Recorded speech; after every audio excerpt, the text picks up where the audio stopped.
I mean, you cannot make this stuff up.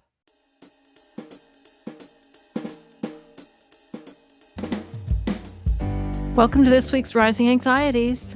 If you've never listened before, this is where I talk about what I'm worried about. This is what I talk about, hopefully, what the industry is worried about. And they're worried about a lot of stuff. I would say this is a good week. Got a lot of weird stuff. I found some interesting articles. First of all, and this is, of course, the ongoing, probably one of the hugest worries for the industry. We have a vaccine. So why are we still killing millions of birds? This is from the Gregory Bloom Expert Insights column, The Meat Business on Meeting Place. If you ask most people why we don't vaccinate poultry against avian flu, he says, they'll assume it's a science problem. It's not. It's largely an economics problem, specifically a global trade problem. It's also a problem for chickens, but what the hell? Chicken isn't just a domestic protein in the US. It's a major export commodity, generating billions of dollars annually. Billions of dollars for whom? That is the question I want answered, but Gregory isn't answering that question. He's talking about the fact that there are a lot of countries, he doesn't say which ones they are, that impose import restrictions on poultry, or sometimes not just the restrictions, but bans on poultry imports from nations that vaccinate against avian influenza. And it's because something which I didn't know is that vaccination doesn't necessarily mean that the bird isn't carrying the flu. So that makes it like more understandable. And when they're talking about poultry imports, they're not. He doesn't say whether they're talking.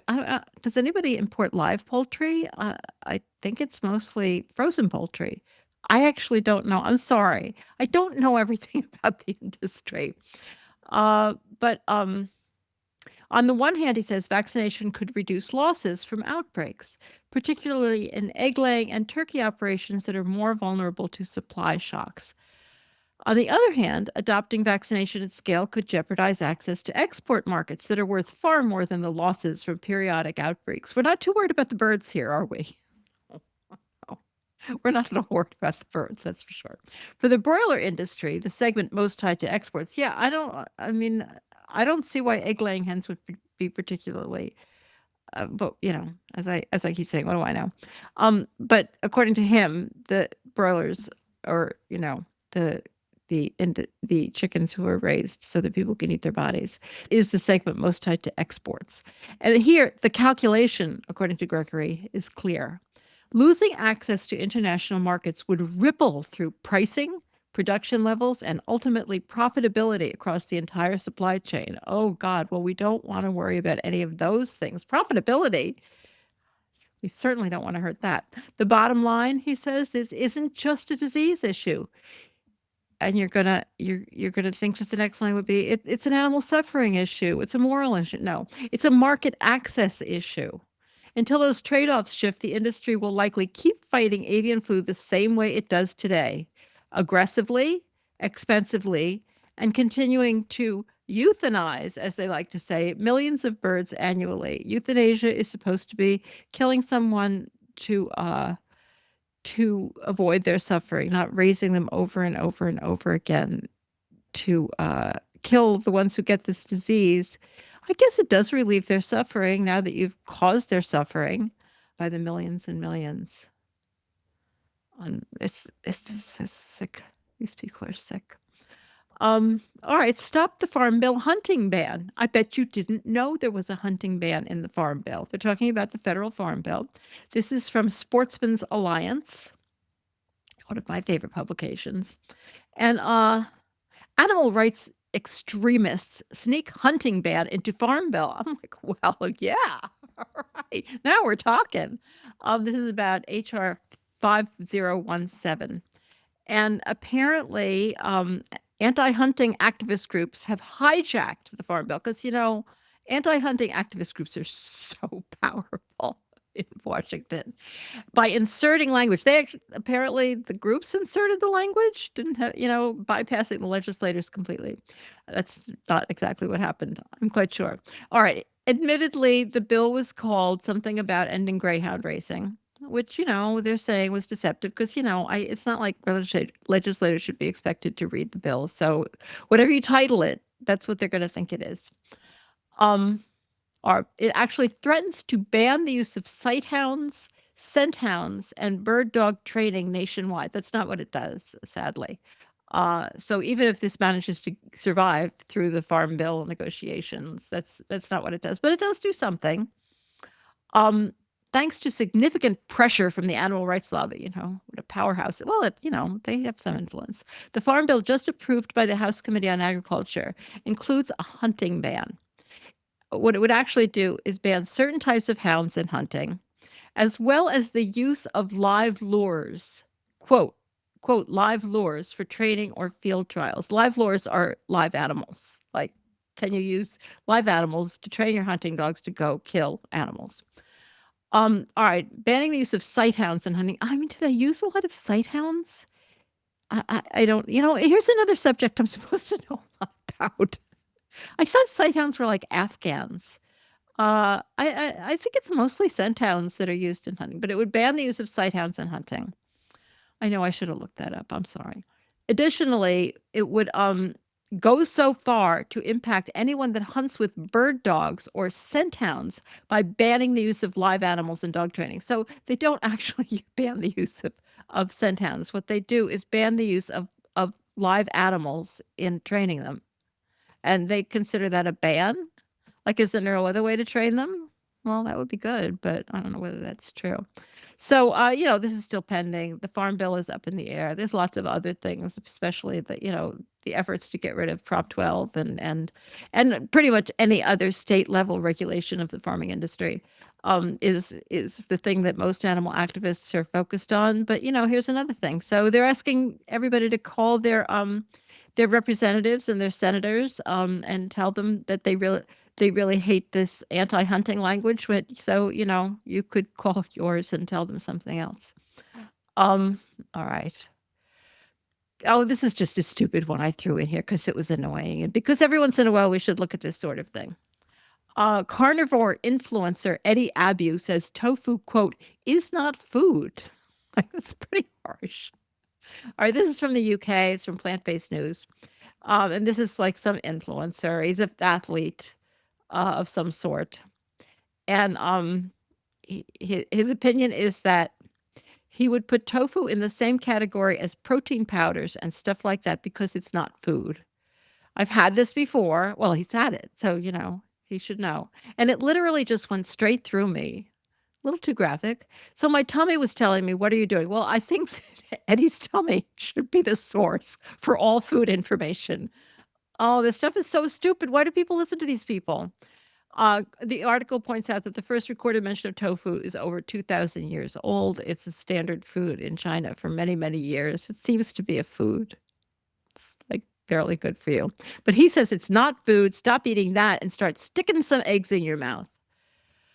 Hi. He also criticized peanut butter, chickpeas, and lentils. I don't know. Chickpeas and lentils, he'll probably get away with that. But peanut butter? I mean, if they want to take on peanut butter, good luck to them. It's everybody's favorite food. From Horde Dairyman, this is the one I really hated. This one's hateful. Because, well, you'll hear.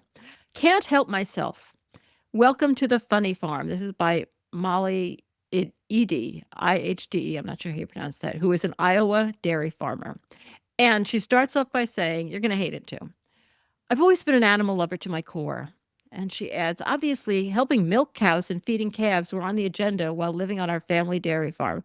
Helping milk cows and feeding calves. Well, if you actually didn't take the calves away from the milk cows, you wouldn't have to feed the calves, and the milk cows would probably be a hell of a lot happier.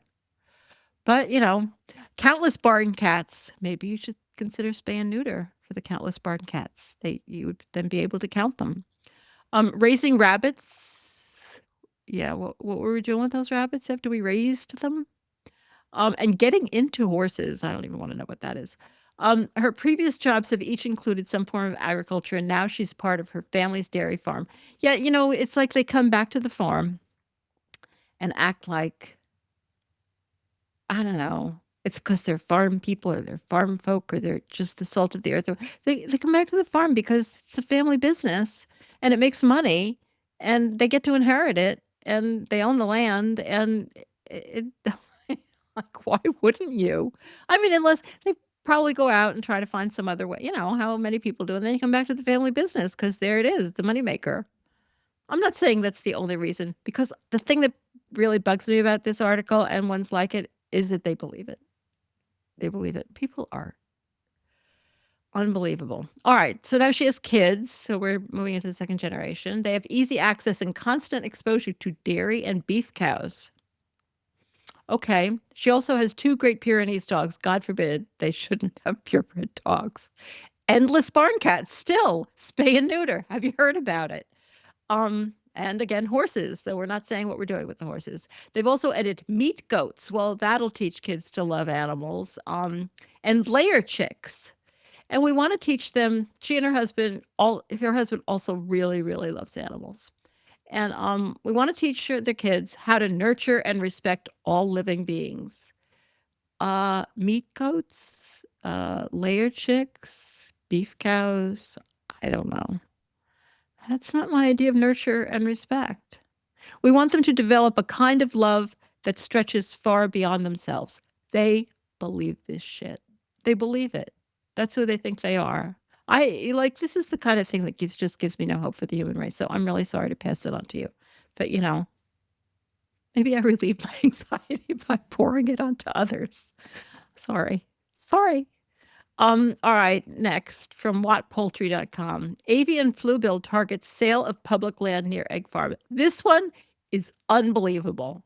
Well, it's not. It's in Wisconsin. If you're in Wisconsin, maybe you should look this up. All right.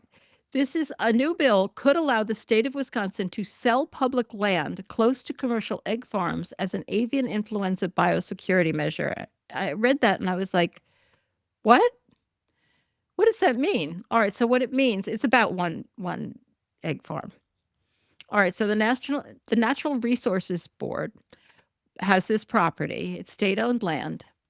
And the legislation is focused on one egg farm that bought its land after the Department of Natural Resources acquired its 1,800 acres in the area. And it's called Daybreak Foods Cold Spring Egg Farm. It's in Palmyra, Wisconsin. They've had many bird flu outbreaks. They've depopulated, i.e. smothered with heat, millions of layers. Layers, of course, living creatures who lay eggs.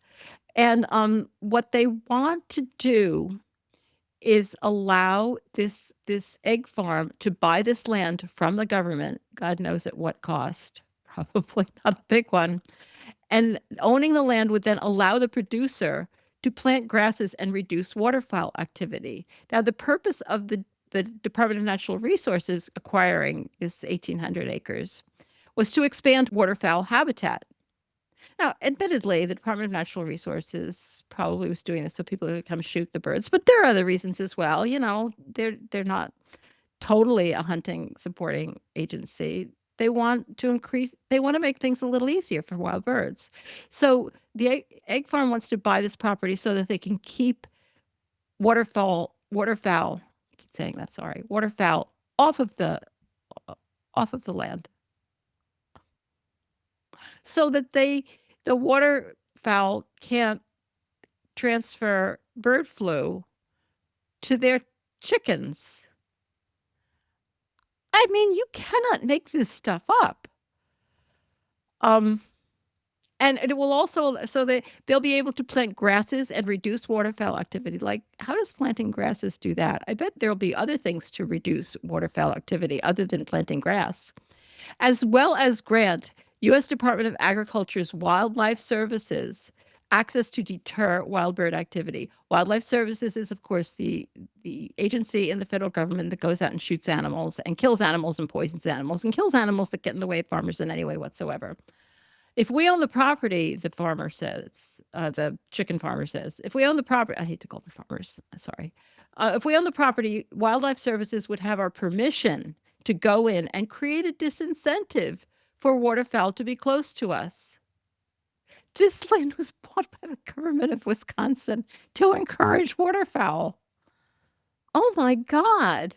It has passed the assembly, by the way, and is at the Senate level. So, if you're in Wisconsin, maybe you should look that up because that is insane. You just every week, I think I won't hear something new, and every week I do. All right. Finally, our last article is from Horde's Dairyman. Powering up with protein. This is insane. I don't know. I feel like I saved the best ones for last. I know I don't usually do that, but this is from this is an article about the American Dairy Association Northeast, who are doing this program. And this article is by Gene Cummer, who's their I don't know, their publicist or something. And the campaign directly compares protein in milk versus the leading plant-based milk products. Milk has 8 times more protein per serving than the leading plant-based milk.